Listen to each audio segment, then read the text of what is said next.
أعوذ بالله من الشيطان الرجيم بسم الله الرحمن الرحيم. La louange est d'Allah, que davantage d'honneur et d'élévation de degré soit accordé au prophète de Allah. Louange à Allah, celui qui est unique, celui qui n'a besoin de rien, qui n'est pas engendré, qui n'engendre pas et qui n'a nul équivalent. Je loue Allah Ta'ala et je l'implore de me guider sur le chemin de droiture. Je recherche son pardon et je me repens à lui. Je recherche la préservation de Allah contre le mal de mon âme et de mes mauvais actes. Le bien guidé est celui que Allah guide et nul ne peut guider celui qui l'égare. Que l'honneur et l'élévation de degré les plus complets et les plus parfaits soient accordés à notre maître Muhammad sallallahu alayhi wa sallam, le maître des fils de Adnan, celui que Allah a envoyé en tant que miséricorde pour les mondes, en tant que guide et annonciateur de bonnes nouvelles et avertisseur d'un châtiment. Le prophète qui est comme une lumière éclatante et une lune éclairante, a appelé à la religion agréée par Allah. Allah a guidé par lui la communauté, il a dévoilé par lui les obscurités. Le prophète a transmis le message, il s'est acquitté de ce qui lui a été confié, il a conseillé la communauté, que Allah le rétribue pour nous du meilleur de ceux dont il a rétribué chacun de ses prophètes. Je témoigne qu'il n'est de Dieu qu'Allah, lui seul n'a pas d'associé, il a envoyé son messager avec l'enseignement de droiture et la religion de la vérité. Je témoigne que notre maître Muhammad sallallahu alayhi wa sallam est son esclave et son messager, que Allah l'honneur ainsi que tous les messagers qu'il a envoyés. Mes frères de foi, Allah Ta'ala dit dans le Coran honoré: يا أيها الذين آمنوا اتقوا الله ولتنظر نفس ما قدمت لغد واتقوا الله إن الله خبير بما تعملون. Ce qui signifie: ô vous qui avez cru, faites preuve de piété à l'égard de Allah et que chaque âme considère ce qu'elle a préparé pour le jour dernier. Faites preuve de piété à l'égard de Allah. Certes, Allah sait ce que vous faites. Esclaves de Allah, faites preuve de piété à l'égard de Allah. Faites preuve de piété à l'égard de Allah, Al-Aziz, Al-Hakim, lui qui est tout-puissant. Attachez-vous au livre éminent de Allah, dans lequel il est parvenu: يرفع الله الذين آمنوا منكم والذين أوتوا العلم درجات والله بما تعملون خبير. Surat Al-Mujadalah, ce qui signifie: Allah élève en degré ceux d'entre vous qui ont été croyants et qui ont acquis la connaissance. Certes, Allah sait parfaitement ce que vous faites. Mes frères de foi, Allah Ta'ala a élevé le degré des savants qui œuvrent pour la religion, et cela en raison du mérite de la science et de son honneur. En effet, la science de la religion est la vie de l'islam. La science de la religion est composée de deux parties. Une partie qu'il est un devoir pour toute personne responsable d'apprendre, une partie dont, si certains s'en acquittent, les autres en sont déchargés. C'est cette seconde partie qui est appelée l'obligation d'ordre communautaire de la science de la religion. Il est indispensable qu'il y ait parmi les musulmans certains qui connaissent cela, de sorte que la suffisance soit réalisée. Quant à la première partie, elle concerne l'obligation d'ordre personnel de la science de la religion. C'est elle qui, visée par sa parole, sallallahu alayhi wa sallam, طلب العلم فريضة على كل مسلم, ce qui signifie qu'acquérir la science de la religion est une obligation pour tout musulman, c'est-à-dire et pour toute musulmane.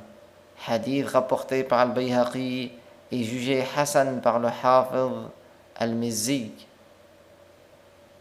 À son tour, cette partie se divise en plusieurs parties. Il y a les sujets indispensables dans la croyance, c'est-à-dire ce qui n'est permis à aucune personne ce qui n'est permis à aucune personne responsable d'ignorer.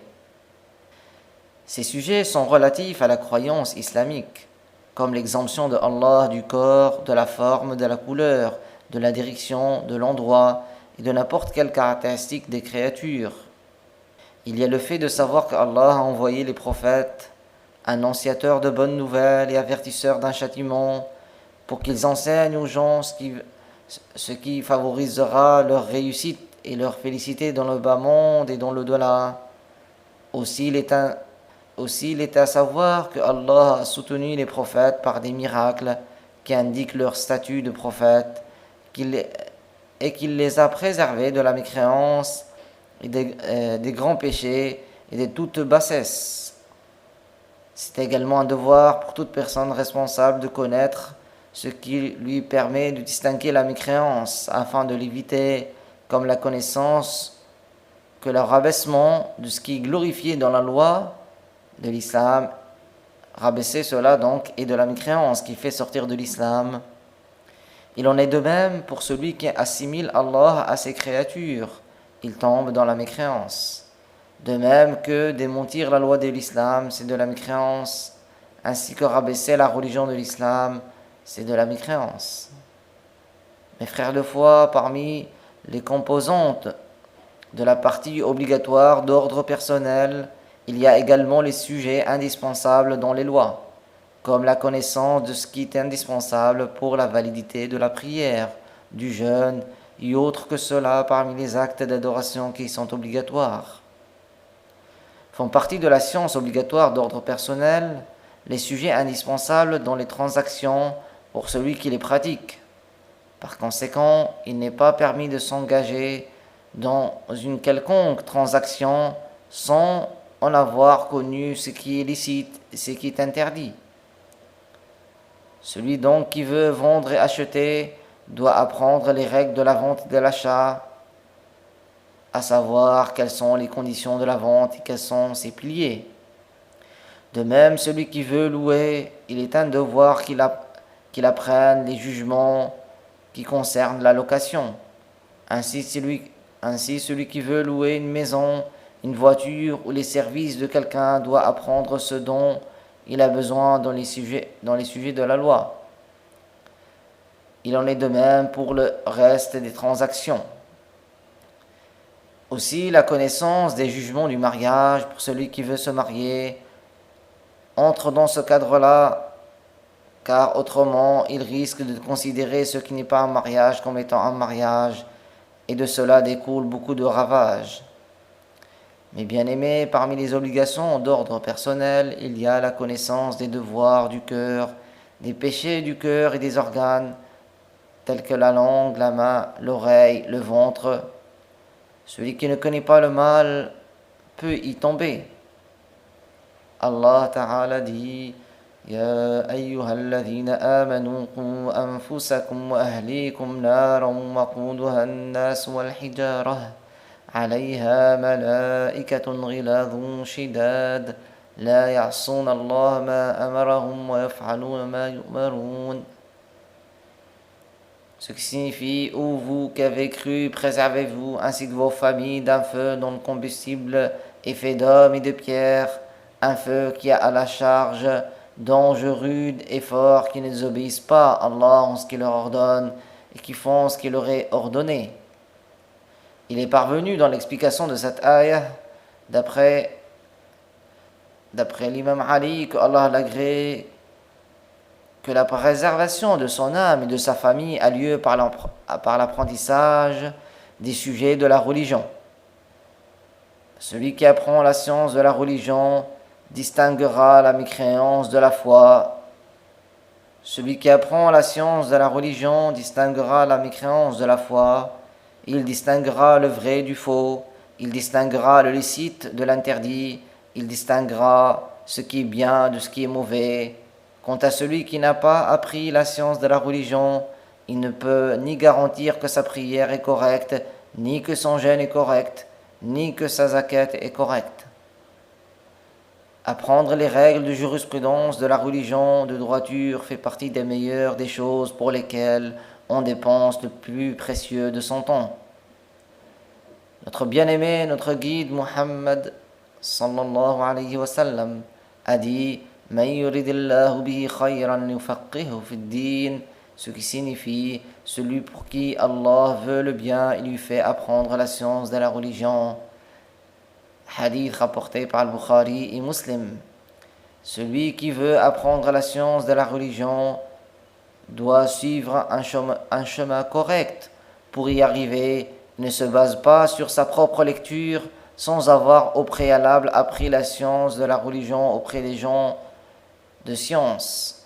Autrement dit, il s'agit de la partie qui lui permet de distinguer la différence qu'il y a entre ce qui est faux et ce qui est correct.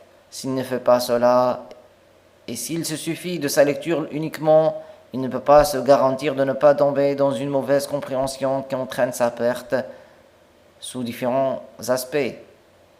C'est donc un devoir pour le musulman d'apprendre la science de la religion auprès de celui qui est apte à enseigner. C'est pour cela Ibn Sirin a dit Inna hadha al-ilma dinun fanzuru amman ta'khuduna dinakum, ce qui signifie cette science est de la religion. Cette science est la science de la religion, alors vérifiez auprès de qui vous apprenez votre religion. Mes frères, soyez de ceux qui veillent à apprendre. Mes frères de foi, soyez de ceux qui veillent à prendre l'initiative d'apprendre la science avec sincérité et ardeur. Recommandez-vous d'appeler les gens aux assemblées de science auprès de gens de la vérité dignes de confiance et incitez-les à apprendre la science et à la réviser. Il est parvenu du messager de Allah sallallahu alayhi wa sallam Anna ad-dal ala al-khayri kafa'ilih, ce qui signifie celui qui indique le bien aux autres aura une récompense qui ressemble à la récompense de celui qui fait ce bien. Hadith rapporté par At-Tirmidhi. Oh Allah, fais que nous apprenions ce qui nous est utile, fais que ce que nous avons appris nous soit utile et augmente-nous en connaissance. Ô toi, le Seigneur des mondes, oh Allah. Walhamdulillahi Rabbil Alamin. Wa sallallahu ala Sayyidina Muhammadin Tahir al-Amin.